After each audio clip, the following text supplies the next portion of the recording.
a story to tell you.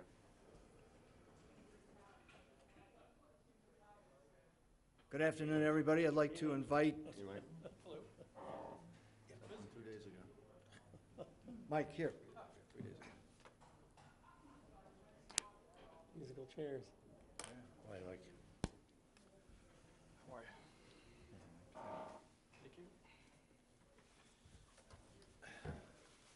Don't let Clem touch the gavel, all right? Okay, it's 4 o'clock essentially, or almost, or maybe a minute past, but I'd like to greet everyone who took the time to come to our public hearing for the Harwich Golf Committee to review our annual fees and rates to be recommended by the Director of Golf. And this is our only point of business for this particular hearing. So, Roman, if you would. Sure. Those of you that were here last week, I did update a few things on the rate and fee recommendations. So I'll point out, I'll spend particular time on the updates. So the proposed fee changes for 2019, I'll read this really fast. A competitive fee analysis shows that CV is appropriately placed in the market. Greens fees rate on the higher side of competition, while membership rates are among the lowest on Cape. The fee distribution is appropriate as CV consistently ranks among the most popular and played golf courses with out-of-town guests, while Harwich resident members receive the least inventory of tee times among competitors because we only have 18 holes of golf. Cart fee rates also appropriately between $20 and $22 for 18 holes. Our goal with the rates and fees is to maintain revenues which were an all-time high in FY18 while accommodating more member play. Total increase in members for we had an increase in membership for the 3 straight years. The needs of our rates and fees are to generate an estimated $20,000 or more to cover the cost of a new cart fleet in our revenue share that we're seeking. So that's one thing we're going to address. And then the other thing that's new is we're going to generate an estimated $10,000 per year to pay for a transfer of ownership of restaurant upgrades from the hot stove per our agreement with them. We're currently in negotiations with the hot stove. The town administrator and myself met with them this past Wednesday, and we had a very positive negotiation, and that was one of the outcomes of that negotiation. It's not final yet, but we would, in order to handle the disputed upgrades that they've made to the restaurant, we would transfer the ownership of the upgrades they put in by purchasing them with $10,000 per year. And we're suggesting increasing the membership by $10 to pay for that. So over the course of their 2-year, where the negotiation stands right now, over the course of their 2-year extension, they would receive $20,000 through that. And then we've also discussed, it's on the table also to do some portion of league payouts in hot stove gift certificates as opposed to all the shop credit, which currently happens. That's still all being negotiated. But the town administrator did want me to go ahead and include this in my recommendation because this is a core component of our negotiation with the hot stove. Then I also have in here to fund future capital projects. We'll need to increase the contribution to the Golf Improvement Fund by 2020 by raising memberships $20 or $25. We'll tackle that next year when those numbers come more into focus.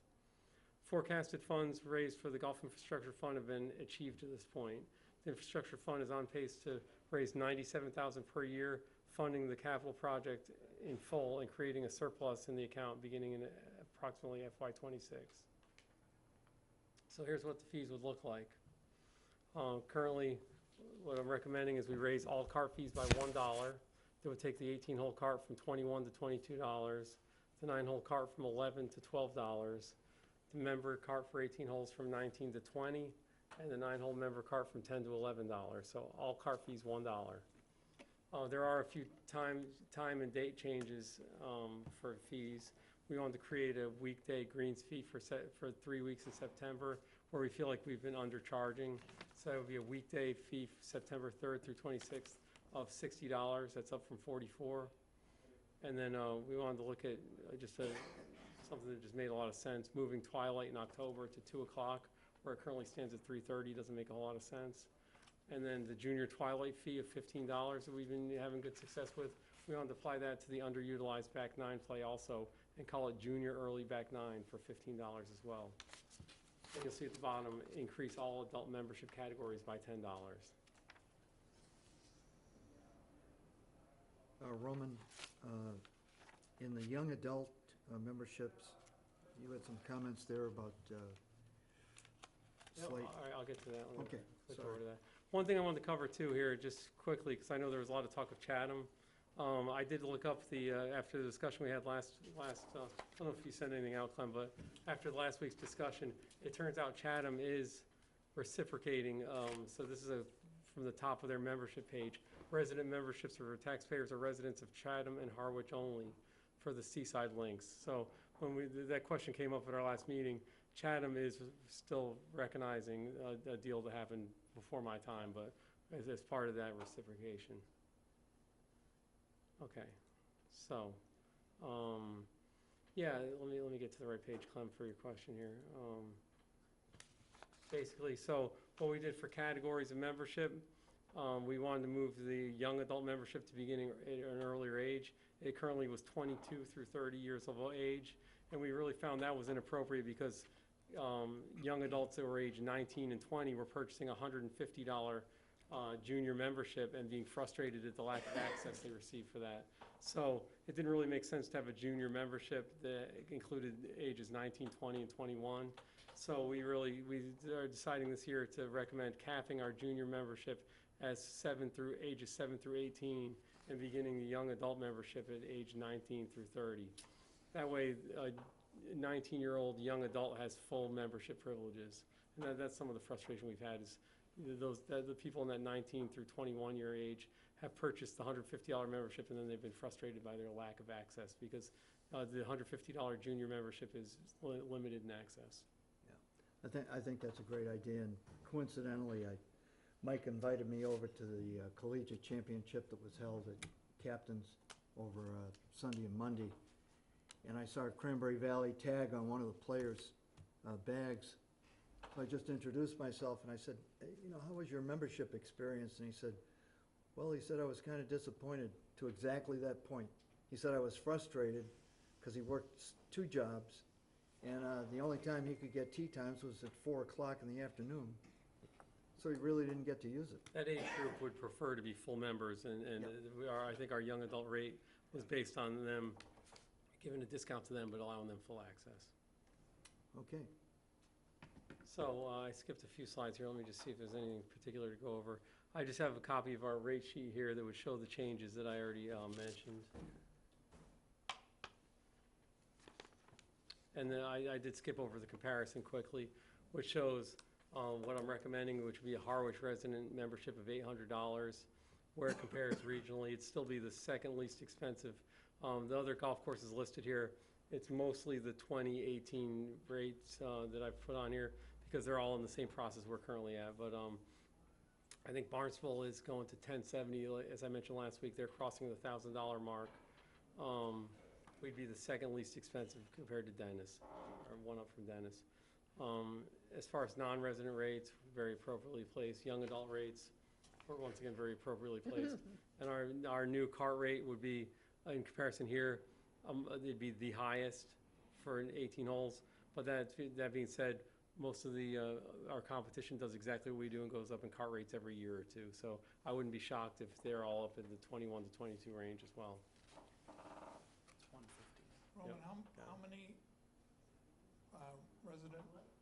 how many adult memberships do we have? Adult memberships are around 1,100. Actually, a little under 1,100, but probably 1,050. So the $10 increase produces more than the $20,000? So Does it all go to the $20,000? the $10 increase Yeah. would if you all, have 1,100, you're gonna produce $11,000. yeah, so we're estimating that based on, it's hard to say exactly what our member numbers are gonna be this upcoming year. It would all go the $10 would all go towards the hot stove and the purchase of their upgrades to the restaurant. Roman, the cost of the upgrades that were, investments that were made, okay, in hot stove by the current proprietor. Yeah. That number, do we ever get a good number for what those? Yeah, I mean, this discussion really isn't covering, that's all still in negotiations. I'd let that be a negotiation, but Okay. yeah, there's some vagaries in those numbers, And in the negotiation that's still currently ongoing, we're talking depreciation and things like that. But I don't know if you heard right off the bat, we're at a positive spot with the negotiation. So I know Ron and the hot stove were very happy with some of these efforts we're making. It's going to really close the gap to having them renew for 2 years, is what it looks like. Okay. And it would get rid of the sticky issue of when the lease is over, what's his, what belongs to the town. It would now make the restaurant a turnkey operation in 2 years, where basically, as it stands right now, that would be the new RFP we'd be putting out in 2 years. There wouldn't be any, he wouldn't be taking things out, claiming ownership. Gotcha. And it includes all the TVs and all that? Not the TVs, no, we're talking about some of the fixtures he's put in, such as the grab-and-go line, all the stuff along the grab-and-go line. Again, I wouldn't turn this too much into the restaurant negotiation, because that's a whole separate deal. But a lot of the stuff he has that you don't see back in the kitchen, sandwich units that are big, expensive units for operating a kitchen, a lot of that stuff was critically important to his operation, and that's all what's being discussed in this transfer. So we'll get an inventory of that. Yes. Yeah, yeah. Roman, was there any discussion, thought, or analysis on, rather than gaining that money needed for this ownership transfer, price increases on the items that Hot Stove sells, so that the people who, quote-unquote, are gaining from the facility are the ones covering the cost, as opposed to every member, many of whom might not partake in the Hot Stove, and therefore are not reaping any of the benefits. Well, he's welcome to set his own prices. I mean, he can set his own prices however he'd like. This was really set to, this particular issue was meant to handle that ownership issue of his Assets. upgrades to the restaurant. Assets, yeah.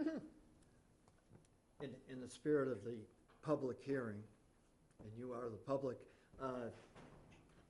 I'm showing a little latitude here because this was an addendum to what we had discussed at our opening meeting a week ago.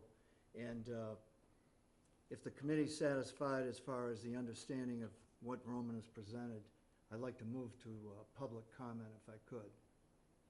Is everybody comfortable with that? Okay. Hi, I'm Sue Small, and I'm a member. Thank you, Sue. Sue Small, I'm a member at Cranberry, and I'm also a member of the 18-hole Tuesday League.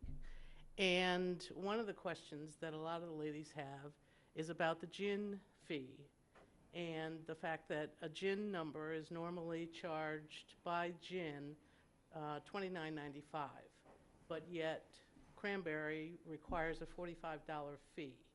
And so some of the people in the league were saying, well, I would actually take responsibility of keying in the gin numbers on an annual basis and not charge the extra $15 or whatever it is for the 106 or 110 league members in order to save some money on the fees. Sue, Yeah, thank you. I can speak to that. Just to reassure you, we did discuss this, and Roman has a rationale for this.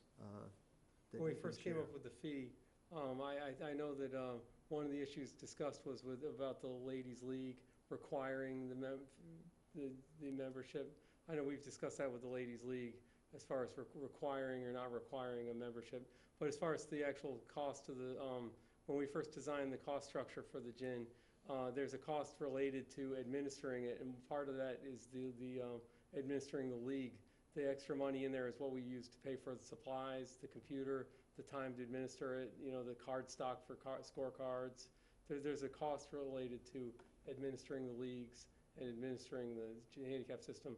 And I think if you look, when we first came up with that fee, if you look regionally, we're right in line. I think we did research with Mass Golf.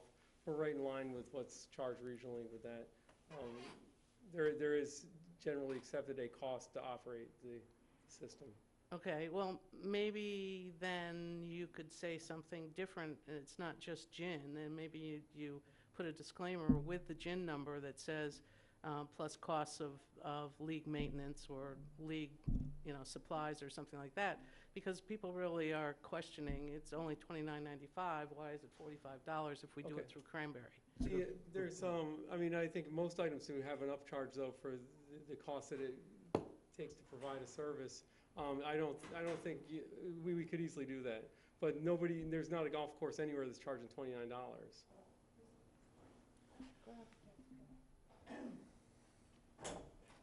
What did the other courses do, Roman? We did an analysis last year, I think, when I did the rates of fees on this, because we went up $5, because Mass Golf went up $5 in their fee that they were charging us, and we were right in line with what regional golf courses are charging. Yes, ma'am. Yes, my name's Marge Mello. I'm a member of the league as well.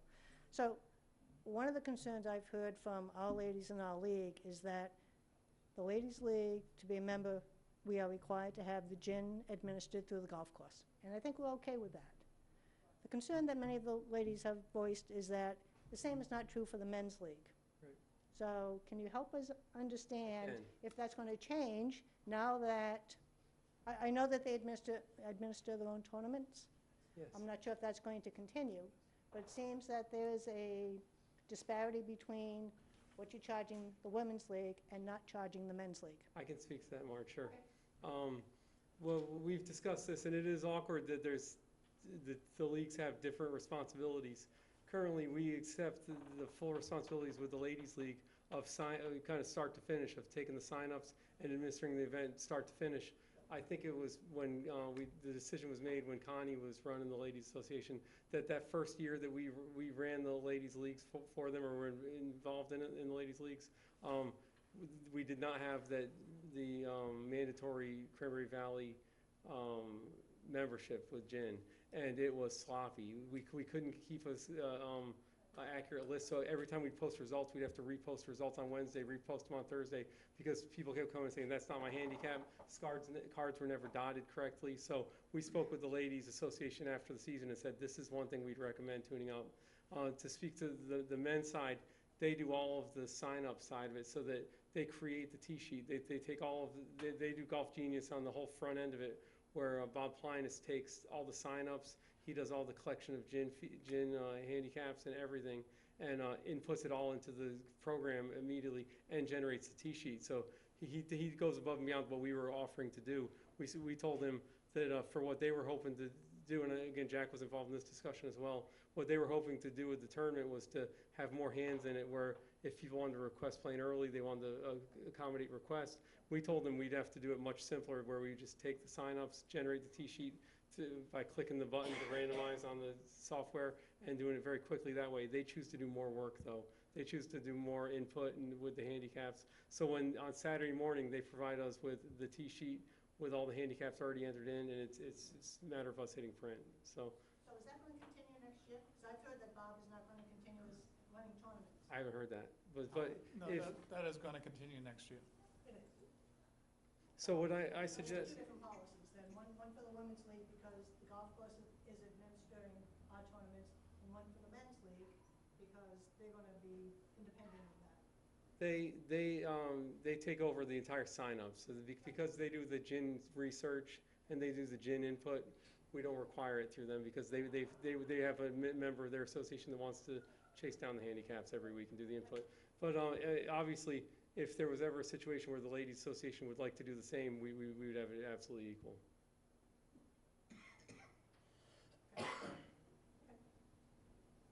So it's, It's an explanation that, we can further communicate to our members. Sure, That's please. fine. I mean, I And- don't necessarily agree with it, but I understand.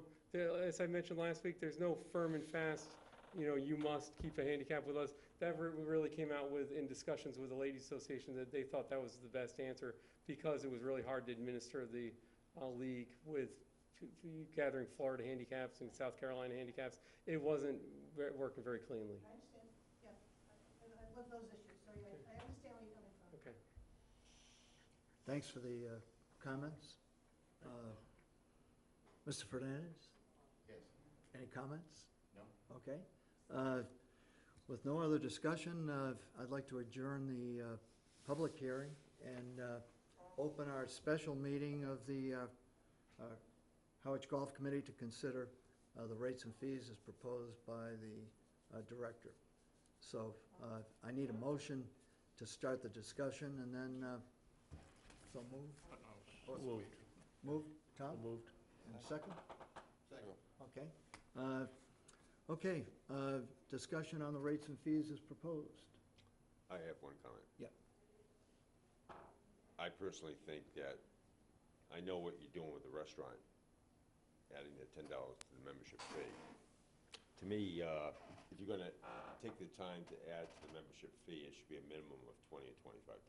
I mean, I know it's going beyond that at this stage of the game, but a $10 increase is, if you're gonna take the time to go through an increase, you might as well make it worthwhile. But that's for future reference. I think, as I mentioned in there, John, this came up as part of this negotiation just happened. We're set up to recommend for next, I was hoping to take a year off on memberships and recommend for next year $20 to $25 increase to cover our capital projects that are upcoming on our list. So, you know, I think maybe a smaller increase this year, anticipating a $20 to $25 next year is what I recommended, because we'll fulfill the needs on our priority list in that way. And I think you also established the fact that the idea was that we would consider some of the smaller ancillary fees every other year, Yeah. and concentrate on the annual fee membership increase if it's deemed necessary on a bi-yearly basis. That's where we've been. Right, exactly. And when the town administrator discussed adding this $10 fee for the restaurant, there does seem to be a lot of sentiment out there to support the hot stove. It may be just a good timing, because I've got people lining up on my door saying, you got to bring these guys back, you got to bring these guys back. I mean, I've got people lining up saying, you got to address this problem. So I think there's a lot of positive sentiment within the membership to help support this issue. John? Just one comment. I can appreciate, to the extent possible, not being directly involved in these negotiations, the ebbs and flows of the conversation. Mhm. I also appreciate what's written in the lease that was signed for the benefits of being the proprietor of that facility, in this Right. case, hot stove. And how clear it is regarding, if I make a capital improvement, what is yours versus what is mine? Mhm. I think it's unfortunate that we have to charge the members for something which is clearly what's in the lease saying, if you put something in and it's fixed, the town owns it. And There's a lot of vagaries there, though. It's because okay. what we're talking about, I agree with you, John, on that. But what we're talking about when we did a walkthrough last Wednesday with Ron and with the town administrator, there's these big things in the restaurant, these big sandwich units, a lot of the racks. That restaurant is not ready to operate, and he had to bring in a lot of equipment to operate that's not fixed. And so that's a lot of the things we discussed, where this stuff is not fixed to the floor, fixed to the wall, it's on wheels, but we needed to operate a turnkey restaurant operation. This would be the transfer of that material as well. So, and those are very expensive items. Okay, and I wasn't referring to that, I was referring to the physical units, like the sandwich carryout line, all of the high boys. Right. And all that physical plant that he did, Right. Inside the dining room itself. Right. That's what I'm referring to specifically. Well, we would, through this negotiation, again, the negotiation isn't finalized yet, but through what we were discussing, it would be transfer of ownership of everything to make it a turnkey operation. Gotcha. I just wonder if the town is taking responsibility for some of the ownership of this restaurant, that I hate to have everything so piecemealed. You know, I'd rather have our golf membership be X amount of money, and it goes into the pot, and then if we want to take out money for capital improvement or whatever, that's where that money is coming from. Instead of adding on $10 for something to go to Roman, the restaurant. Does the $10 go away at the end of 2 years as far as the membership component? I don't know yet. That's still up in the air as part of the negotiation with them. So that question came up, but it has not been finalized yet. John? You know, I would say that, you know, we put capital improvements to the golf course, and we don't really do a lot to the building. So when you go 10, 15 years and that building's been there, and you've had people come in and out of the restaurant and add on and add off, we basically relied on the vendor to do the upgrades to Cranberry Valley, not the town of Harwich. Like you said, the ownership is gonna be on the golf course of the town. The town should be putting in exactly what needs to be there, so that when the vendor comes in,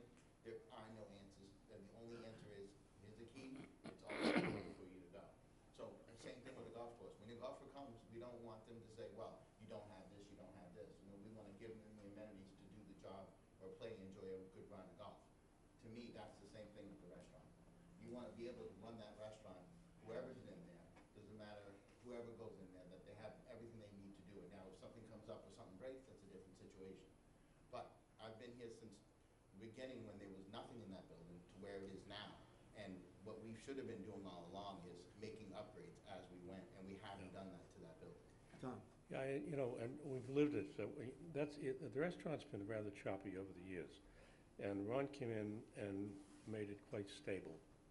You know, if this were a private business, we'd have him on the books as goodwill, because it's part of the entire golf experience, and he's added to that in my mind. The second thing is that he bought these things at Capital at retail. We're buying it from him at a depreciated value. So I think, you know, this is a very fair thing to do. I agree with you, John, that maybe we should go for, you know, $20 because suddenly you have 21,000 instead of 11,000, you know, in terms of this. And then at the end of the year, you get reevaluated. And if he's going to leave in 2 years, then we know what has to happen next year. Hopefully, he'll say, no, I'm going to stay for a while. And, you know, I've always felt at this point, if he left, we ought to get a manager that's hired by the town that works the restaurant. Great. I mean, you know, there's options here. The one thing I'd mention, the one thing nice about the rates and fees recommendation here is with $10, you kind of cover yourself on two areas. If it's a positive negotiation with Hot Stove, where it looks like they will stay for the, they'll stay for the 2-year extension on their lease, and then at the end of 2 years, whether they choose to resubmit for the next RFP. The next RFP is a turnkey operation, whereas in the last RFP, we had one person, and he was very clear in our negotiations saying, I made a mistake by even going for that RFP. Now, all indications are it'd be a very attractive RFP at the end of these 2 years because we'd have this turnkey operation. So he's gonna turn around and be there at least for 2 years. It would be, we're talking about a 2-year extension, yeah, that's what's 2 years, currently being yeah. negotiated. Steve? And again, I have no issue whatsoever with trying to support Hot Stove. It's so much better than it's been historically. But I really philosophically have an issue with asking every member to subsidize something that only a percentage of the members partake of. I mean, the restaurant is the restaurant. You know, we've talked And about if the this. restaurant has a cost, the restaurant patrons, the people who patronize the restaurant should cover the cost of the restaurant. I remember sitting here 2 years ago, and our number one point was, how do we get more members to participate and use the restaurant? Because there's too many people playing golf, Right. and just going to their car. Right. And really, to having a successful restaurant operation, you need all the members participating. I think that is one of the problems, I think what you're Now, saying, we Steve. might as well have a hot dog stand. Yeah, what you're saying, Steve, is true. Oh, yeah. What's not happening is it's not enough. I mean, there hasn't been enough business there to have him just through his receipts stay and extend his lease and pay for his cost to the capital improvements and pay for his staff. So we're trying to get creative to keep him there and to make it to end up paying for these upgrades to the building. Oh, and again, I don't have an issue with paying for the upgrades and the town taking over ownership. I just think that there's other ways to generate that revenue other than placing it the easiest way, which is to just add it to the membership fee for everybody, whether they use the facility or not.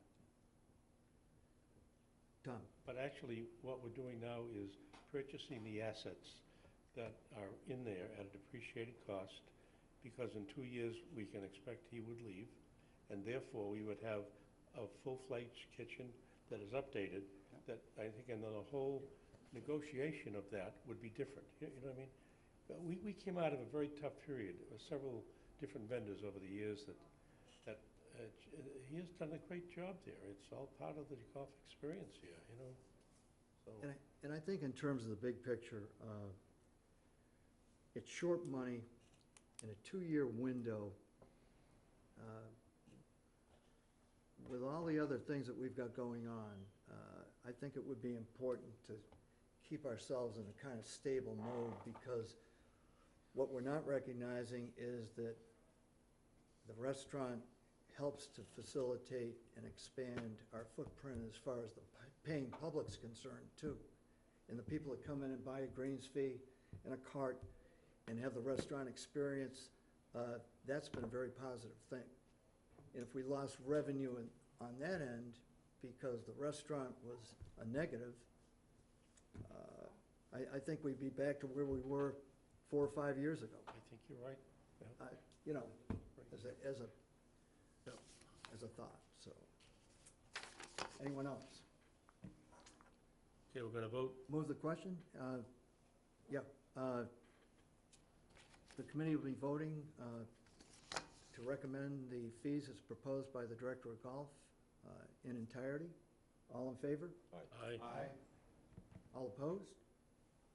Okay, it's unanimous. Thank you, people. And I always have that disclaimer at the end of the agenda. And there were several things that I thought at the last meeting people might want to open up for discussion. So at this time, we've got a few minutes. I'd open it up to anything that you'd like to bring to the table. Yeah, at the end of the meeting, you assigned me Yeah. to look at, Okay, We're on at 4:30. I'll be right in. oh, there's another meeting going on? We've got a presentation in capital outlay. at Oh, I 4:30. see, oh, okay. Yeah, you asked me to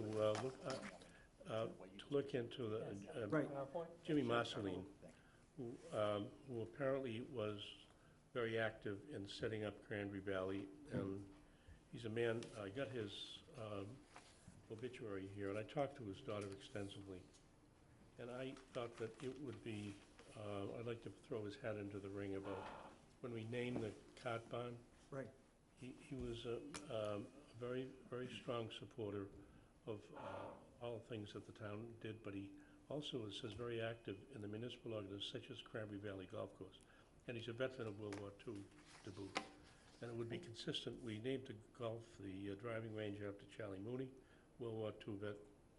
And we named the clubhouse after Ray Jefferson, Navy pilot, befitting to another veteran who happens to be very active in the community and highly regarded by many people. He's on the Hall of Fame apparently in the town and the high school as well. So just a thought. What's the process for doing that? I really don't know. I raised it because I thought it would be appropriate. Exactly, and I have no dog in this hunt other than the fact. because you weren't here, John, I asked Tom to, take the lead on this, and I'd like to give it some more time as far as investigation's concerned. We'll find out what the process is exactly, Yeah. okay? And, at Tom's insistence, and I think it's important, it is an opportunity. I'd certainly like to see the golf committee engaged in that Absolutely. versus the selectmen, Yeah.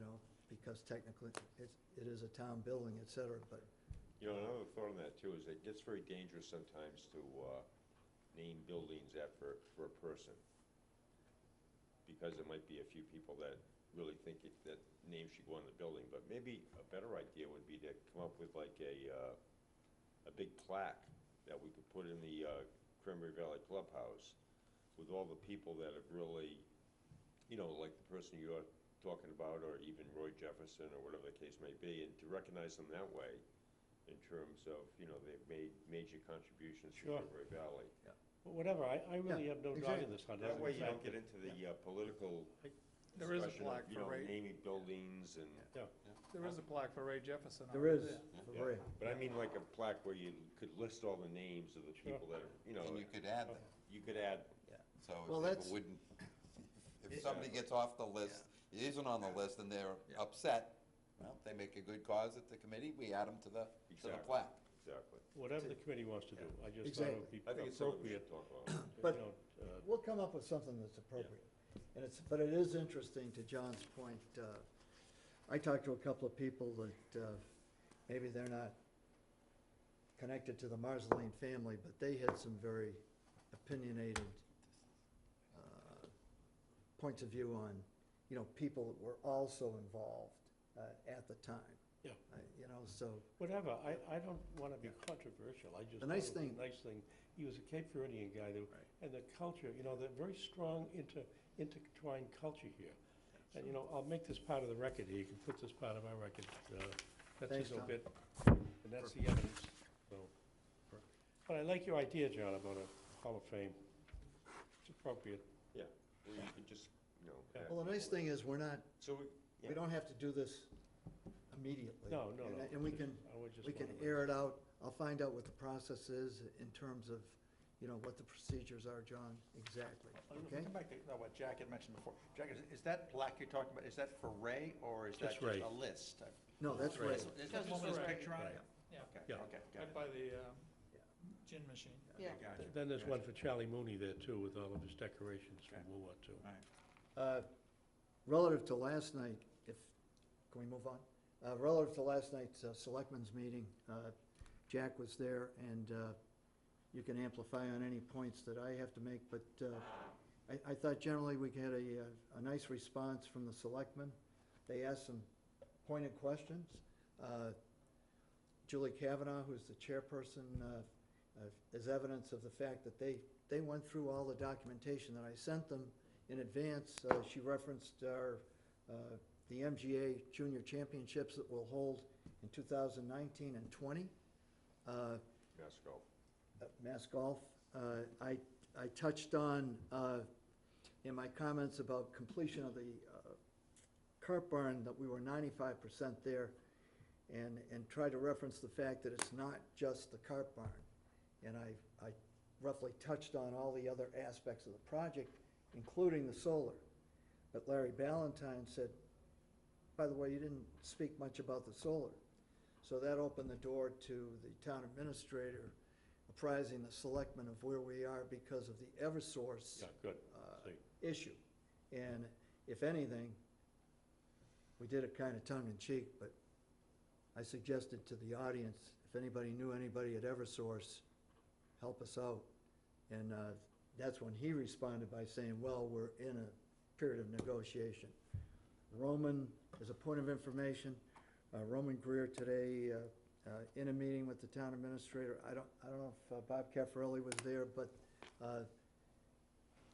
town legal has been involved in the last 3 weeks in constructing a formal response to Eversource. Good. I wish I had a copy of the letter to share with you. Maybe I can get it. And it will challenge them to, you know, start the process on our behalf. And, you know, John You referenced. challenge them being who? I'm sorry, You said challenge them on our behalf. Eversource, to, Eversource. you know, to give us the green light and go start the process.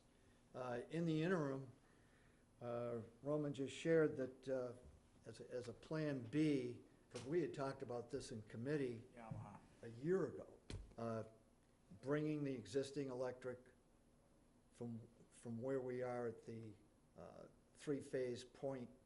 You know, it's near Sean's Yeah. maintenance building, but at least bringing electric from that point, John, and they got the approval to do this today, up to the new barn.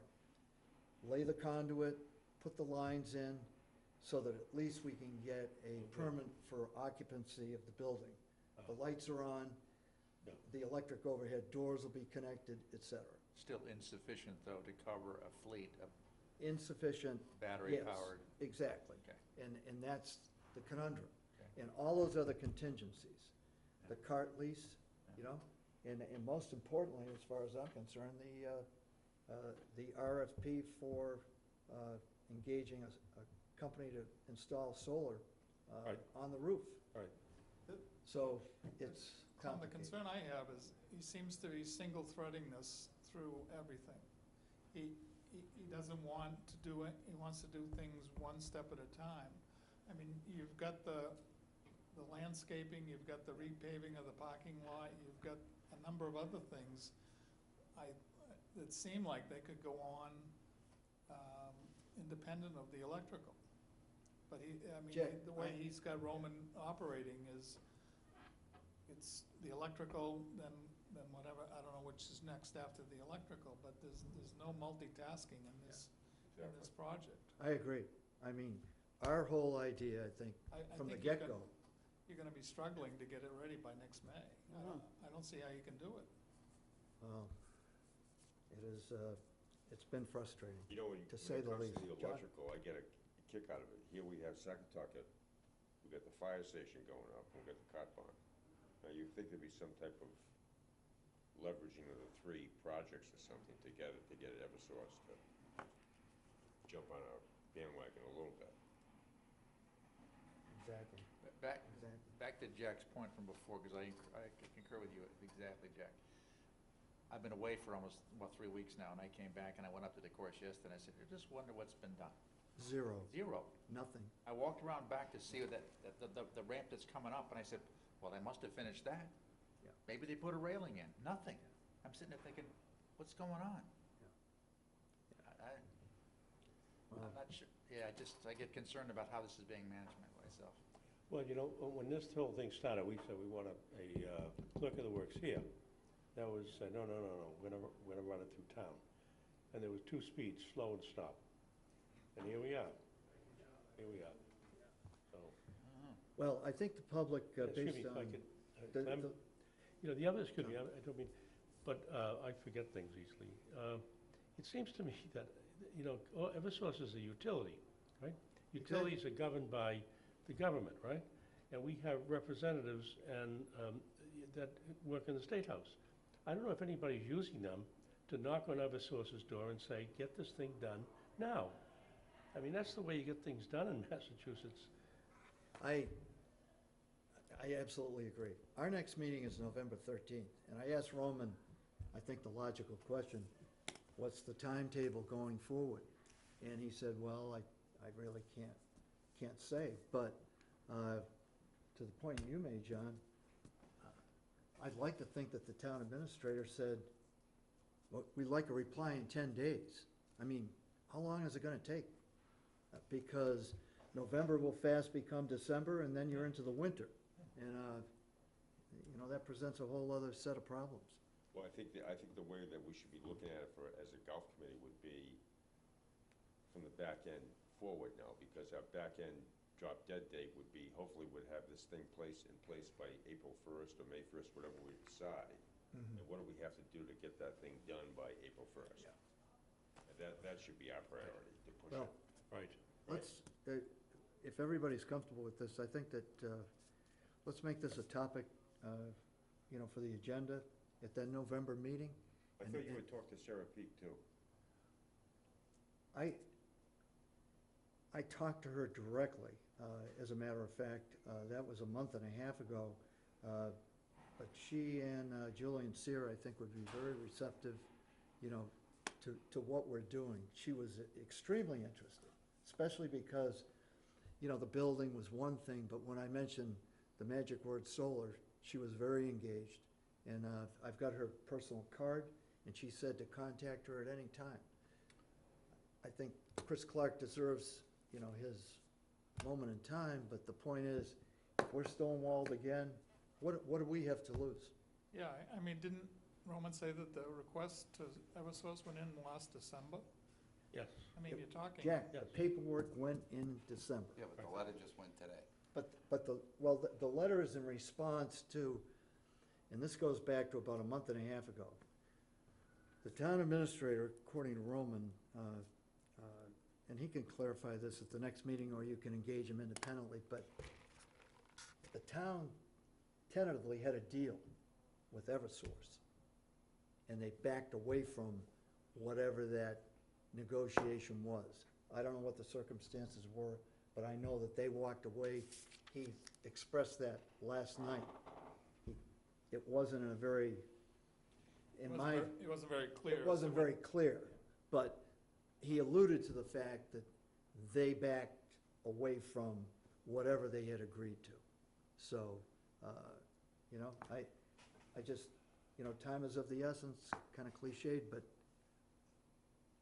Well, you know, we actually report to the selectmen, and I don't think we've got the authority to contact political people, but I think we should send a letter to the selectmen brief saying we're worried that this project is going to be not done in time. which will interrupt the second season of golf.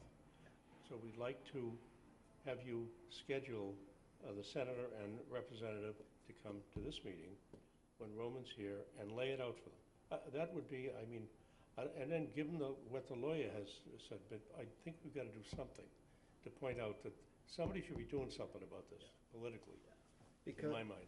in, I don't know if I think anybody that's a agrees great with me. point, Tom. I do agree with you. And, but back to you, Jack, this was just one person's perception, but kind of in line with what I think you were saying. You hear this expression from time to time. In his explanation of how our project, not the fire station, not Saquatucket, slow walk is the feeling I got. That the project's being slow walked in the sense of one thing at a time. And, you know, when we went to the taxpayers and asked for a bond of money, you know, we outlined exactly what our intent was and what we, in a kind of a social contract sense, had suggested we were gonna do. And I feel as though we're not, you know, meeting that. Well, the thing that strikes me is, I meet guys and they say, what are you doing about it? And I say, well, we're talking about it. Oh, really? Let's do something about it. Yeah. I mean, let's ask the selectmen to bring them into our meeting or to their meeting and have us there or something, so that we get something going. I mean, does anybody agree with that? I'm getting the same questions. And Who's I'm- our I'm actually liaison gonna to the understand. board? What? They have not appointed one.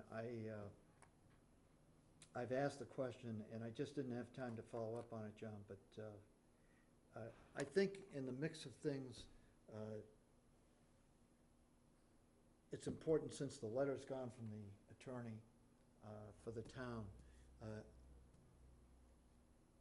if there's no response in timely fashion, I'd like to take that proactive approach. I think Send that's a good letter. idea. Send a letter. Send a letter You know to what I the mean? selectmen and say, look, Exactly. you The know, question is, who do we send it to? The Board of Selectmen, copy Town Administrator, or Town Administrator, copy Board of Selectmen? I mean, who's the action person here? Well, I mean, Board of Selectmen? well, the Board of Selectmen appoints us, and I think the charter says we're in charge of the supervision operation of them and maintenance. And so therefore, it seems to me that we let the selectmen know that there's a real problem here, and people are gonna be complaining about it, especially the golfers. We got 1,000 people that are members here, and they're asking, when's this gonna happen? You said it was gonna happen, it's not happening. We need an explanation. Especially since we're paying for it. Exactly, Right. exactly. Anyway, I suggest, I make a motion that that you write a brief letter saying that we need to have a representative and the senator come to us and listen to what the problem is with this, so that we can have them work on it at the State House. Simple as that. I would suggest, I'll throw it out as an idea, at the next meeting, the November meeting, yes. we ask for an update from the town administrator and/or Board of Selectmen, which whoever is driving the project, as you were saying, with the timeline, et cetera, and key dates, and no more, we're working it. And a You know, copy it's of the now- letter. It's now gone to legal. Copy the letter that's And legal. Copy of the letter Letter. that they've sent. That And if legal we- is sent out. Yeah, If we're not satisfied okay. with, we've been letting them run it, so Yeah. let's look them face to face and say, okay, Yeah. tell us in November, ask all of these questions that we're being asked. Right. If we don't get good answers, we tell them face to face, okay, we're gonna take steps outside that. We're gonna contact our state senator, our state rep, whatever we need to do, because we don't feel, we think you're putting the whole project timeline in jeopardy. Clem, can we Exactly. amend that motion to reflect what has just been shared? I think, I like that approach. I think the only thing that we have to be cognizant of, though, is we gotta be fair to Roman. Because Roman is the guy that's been dealing with Yes. the town That's true. administrator on a That's true. day-to-day Yes. basis. Yes. And I think we have to make sure that he's involved in what we're thinking in terms of these steps, and maybe he can shed some light on it. But if he needs help, if he needs help, I think that's where we should kind of support him and get after the town administrator a little bit, you know what I mean? Exactly, exactly. Because, I mean, he's obviously got to play it kind of cool, because, I mean, he's getting paid by the town. We're not. Well, But, the conversation could be held with Roman. If he concurs with our approach, Yeah. then we could move forward. Yeah. That's That a way good we keep point. him in the loop. Why don't we, or at least give him some direction, Yes. in terms of maybe how to why don't I, move enga- it with the town administrator. I'll take this forward in this context, that we're interested in a letter, we're interested in a sit-down and an update as part of the process in our November meeting, and that, including a timetable, and the other thing that you referenced, Steve, was, Just the timetable. Yeah.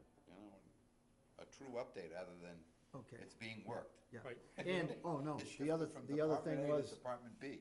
the other Okay. thing was the copy of Of the the copy, legal letter. Yeah. copy of the letter. And, you know, You the want to oth- be careful with that stuff, though, too, because, I mean, an attorney's an attorney, and Yeah, they might not want to share. they're I not get going it. to want to I get get it. second-guessed well, but, on legal issues. Yeah. no, if they've sent a letter, and we're the team that looks over this operation, we'd like to see a copy of the letter. I would think that's very appropriate for us to ask.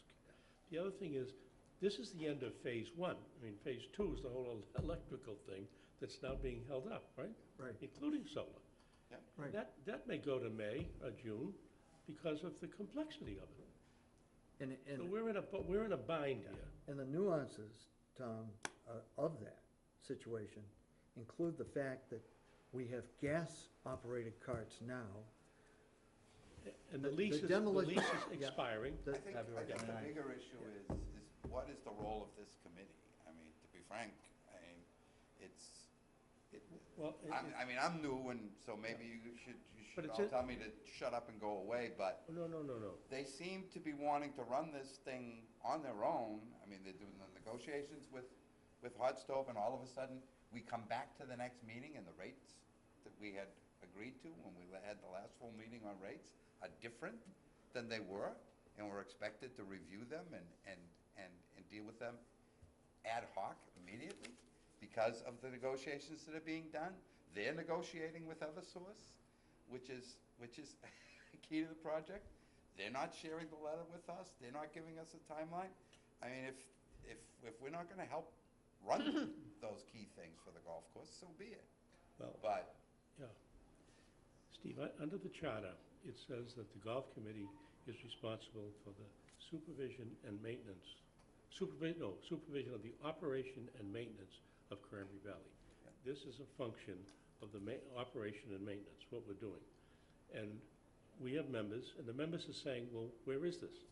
And we're saying, going from foot to foot, we need information. And so we ask them to help us answer when is this gonna happen? What's the timeline? We'd like to see a copy of the letter from the attorney, and we also like to engage the political dimension of the town, because in fact, we're servicing people. And there's something in the way that for us giving good service. End of story. That's fully functional in my mind, as far as what we're supposed to do.